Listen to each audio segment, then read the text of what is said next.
I want you to just clear your mind for a second and really think about the word faith. Like, what immediately pops into your head? Well, usually a church. Right. A church or maybe a temple. Hmm. Or, maybe just this vague sort of passive sense of hoping that things just work out in the end. Yeah, I mean, it is almost exclusively used in a religious context in modern conversation. It implies, a, a surrender of control.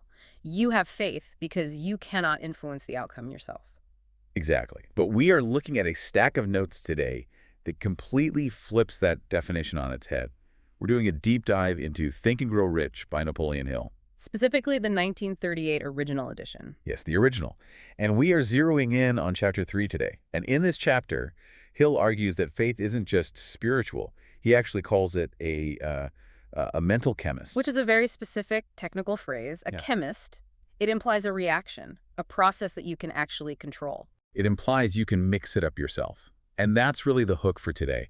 We aren't talking about sitting back and waiting for a miracle. We are talking about the second step toward riches. Right. We're going to unpack how Hill believes you can actually manufacture faith in your own brain to get what you want. And that is exactly the mission of this deep dive, to take faith out of the clouds and put it into the laboratory of your mind. I love that. Hill's objective in chapter 3 is to show that faith is a state of mind that can be induced voluntarily. It's a tool, not just some divine gift. I really love this concept, the idea that you can essentially trick your brain into success. It sounds almost like magic, but Hill writes about it like it's, a manual for a car engine.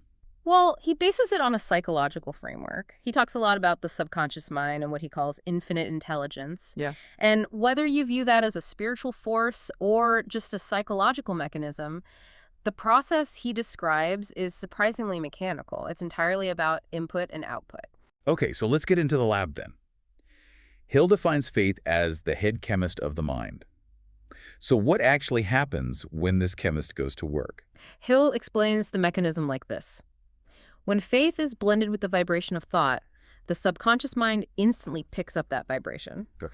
It then translates it into its spiritual equivalent and transmits it to infinite intelligence. All right, let's unpack this a bit. So we have a thought, like, I want to be rich, or I want this promotion. That's just a thought. It's static. It's really just a sentence floating around in your head. Right, and static thoughts do not move the needle. Hill says faith is the eternal elixir. The elixir. Yes, the elixir is what gives life, power, and action to the impulse of thought. A thought without emotion, without that elixir mixed in, is just words. Hill is very clear that the subconscious mind is the sending station of the brain. But it doesn't just broadcast everything you think, it only broadcasts thoughts that are emotionalized. Emotionalized. That's the key right there. You can't just think it. You have to feel it. You do. Hill actually lists the major positive emotions, which he identifies as faith, love, and sex. He says when you mix any of these with a thought, it colors the vibration. It reaches the subconscious. So it's a difference between casually saying, I hope I don't crash, and gripping the steering wheel in absolute terror. Exactly. And here's where it gets really interesting and honestly a little scary. The source text mentions that this chemist, your subconscious, doesn't care what ingredients you give it. Oh, right. The fertile garden analogy. Precisely. The subconscious mind makes no distinction between constructive and destructive thought impulses. It will translate a thought driven by fear just as readily as a thought driven by faith. Wait, so if I'm sitting there just obsessing over how I'm going to fail or how I'm going to go broke? Then you are effectively praying for failure. Wow. You are emotionalizing a negative thought. Fear is the most powerful of the negative emotions, just as faith is the most powerful of the positive ones. Your subconscious picks up that fear, translates it into reality, and physically manifests the exact failure you were so worried about. That is a terrifying thought. It implies we are constantly programming our own destruction without even realizing it. That's Hill's core argument here.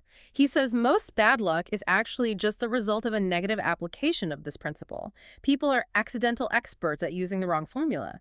They are chemists creating poison instead of gold. Okay, so let's say our listener is sitting there realizing, okay, I don't have faith right now. I'm skeptical. I'm worried.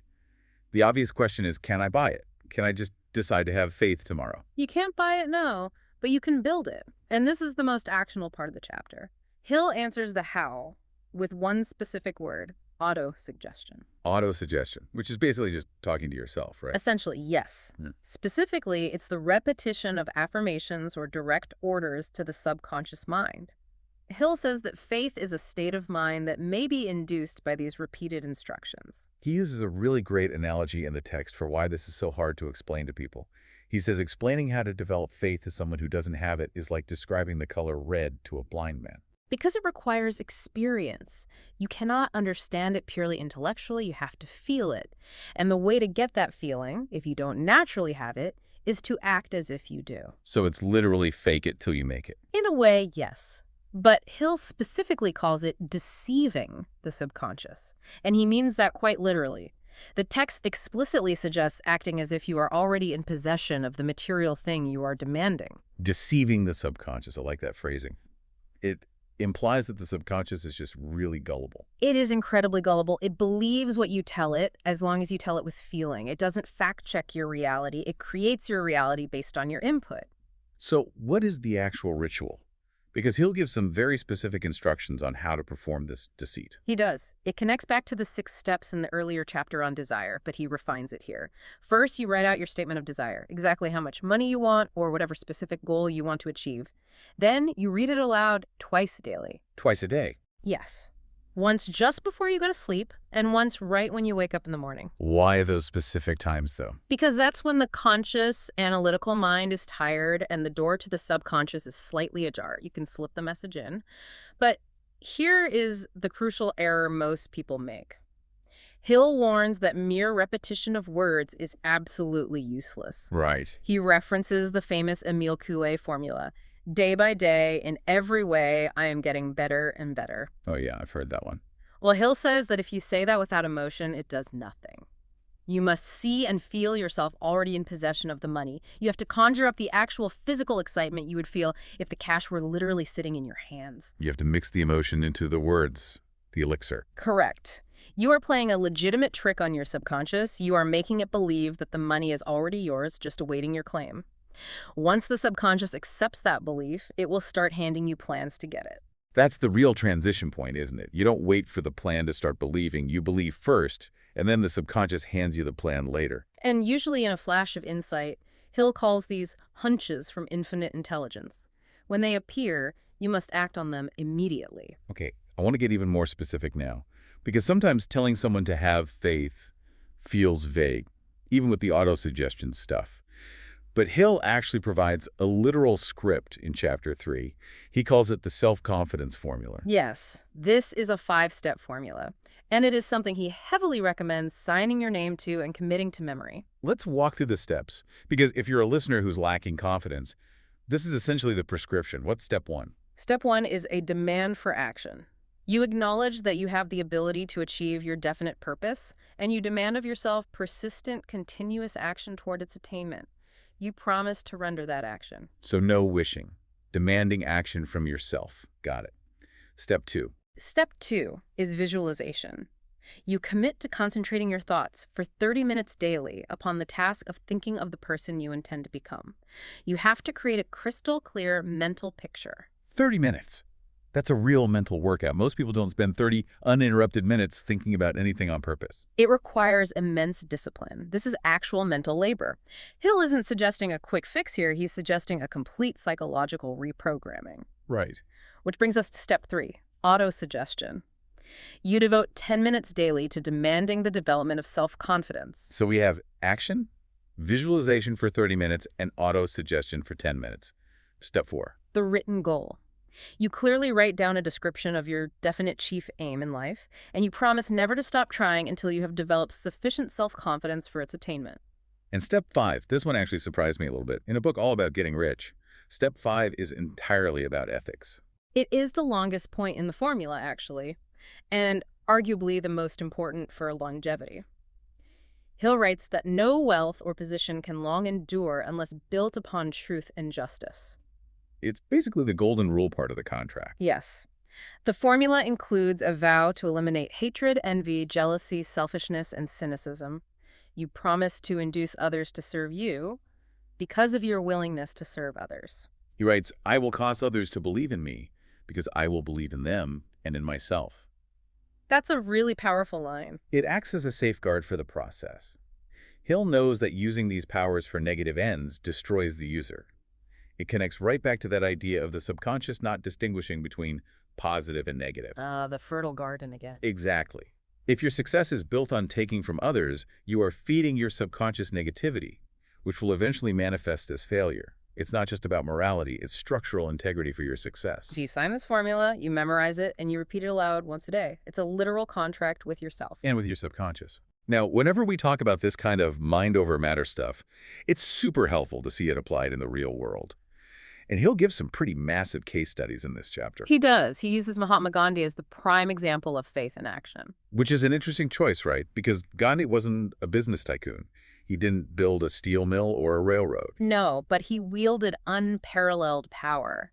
Mm. Hill asks, how does he come by that power? Gandhi had no money, no home, no suit of clothes, and no weapons. Yet he could stand up to the entire British Empire. Hill says he wielded more potential power than any military. Because he thoroughly understood the principle of faith. He was able to transplant his own faith into the minds of 200 million people. He unified them. Hill uses this to prove that faith isn't just a personal comfort blanket, it's a tangible force that can move masses. But there's a more personal story in this chapter that really hit me. It's about Hill's own son, Blair. Yes, this is a deeply touching part of the source material. Hill's son was born without ears. Not just deaf, he physically had no external ears. The auditory canal was completely closed.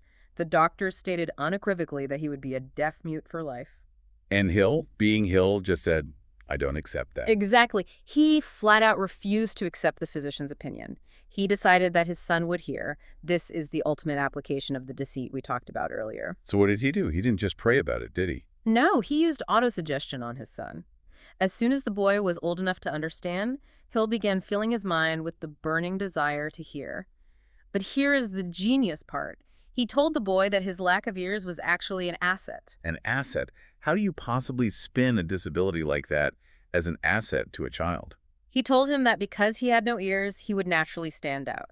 He told him that people would pay attention to him, and he could use that attention to escape an ordinary life.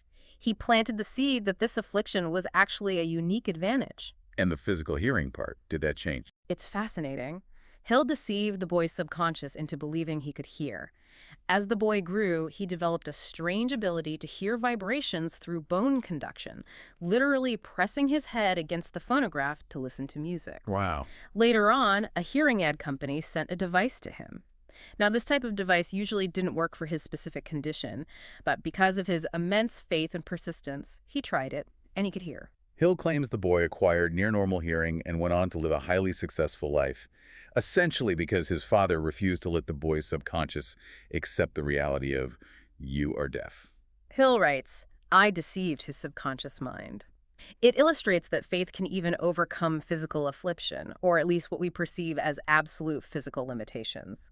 It shows that the mind can direct the body in ways we don't fully understand yet. There is a poem Hill quotes in this chapter that sums this up perfectly. It's by Walter D. Wintle, though Hill doesn't actually name him in the text. It starts, if you think you are beaten, you are... If you think you dare not, you don't.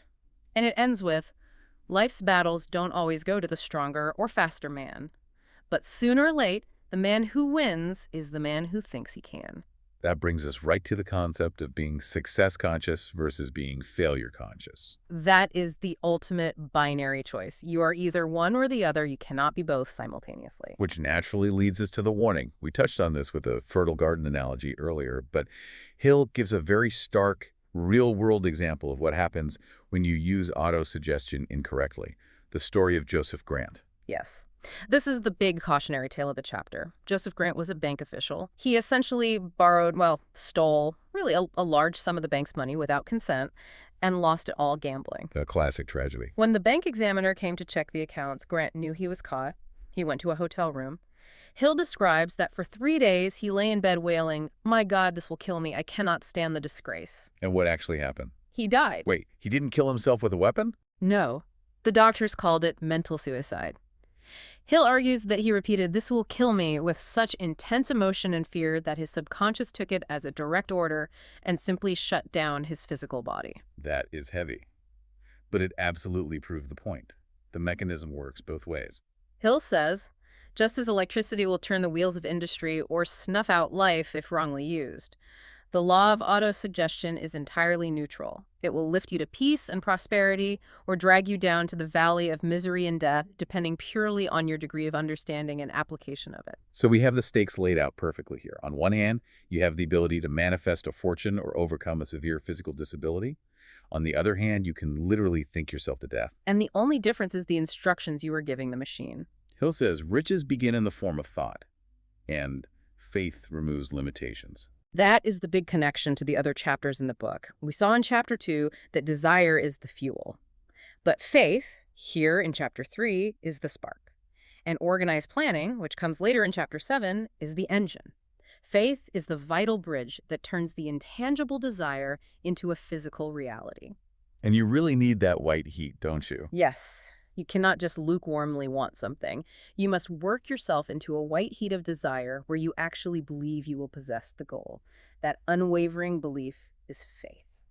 Okay, let's bring this home for the listener. We've covered a lot of ground today. We've defined faith not as a passive hope, but as a proactive mental chemist. A state of mind induced deliberately by autosuggestion. We've learned the trick of deceiving the subconscious by acting as if you already have exactly what you want. We've gone through the 5-step self-confidence formula. Demand action. Visualize for 30 minutes. Use autosuggestion. Write down your aim and heavily maintain your ethics. And we've seen the undeniable proof of this in Gandhi and the grim warning in Joseph Grant. So what is the core takeaway we want to leave everyone with? The main takeaway is that faith is a muscle. It is not a genetic gift you are either born with or without. It is a mental muscle that you build through the daily, disciplined habit of emotionalized autosuggestion. You have to go to the mental gym every single morning and every single night. And always remember that your subconscious is the sending station. It is constantly broadcasting your dominant thoughts out into the ether. And you are the only one with control over what that station broadcasts. The ether doesn't care if you broadcast a comedy or a horror movie. It will manifest whatever you put out there. So I want to leave you with this final thought to mull over. Hill is adamant that your mind will translate a thought driven by fear just as readily as one driven by faith. Your subconscious is always listening to your internal monologue. It never sleeps. So here is the question. What instructions have you been giving it today without even realizing it? And are those instructions creating the life you actually want or the one you're afraid of? Think about that. We'll see you on the next deep dive.